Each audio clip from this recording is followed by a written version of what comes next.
Under the Ruto government, education, like healthcare, is in deep crisis. Transitions between education levels are chaotic, leaving learners anxious and families uncertain. We face a shortage of 100,000 teachers.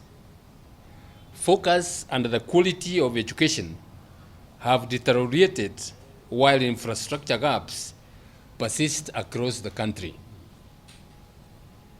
This crisis is not because Kenya cannot afford to educate its children.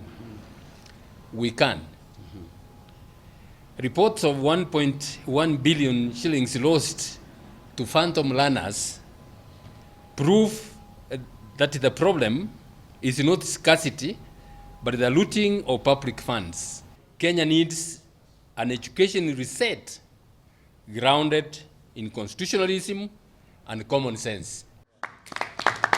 So we must end this shambolic CBC, it is now called CBE, and rescue our children from reforms imposed on citizens whose leaders educate their children in private schools. And as you know, it is an education system which has not been undertaken after public participation and proper consultation. That's why it is so shambolic. We are going to have to plan a system that works for everybody, a system that leaves nobody behind. A nation that neglects education mortgages its future, and it just can't move.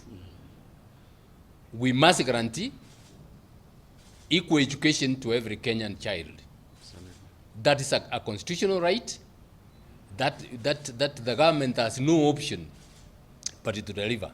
And all it requires, as I've said, is just planning. It's not because we don't have resources, it's just planning.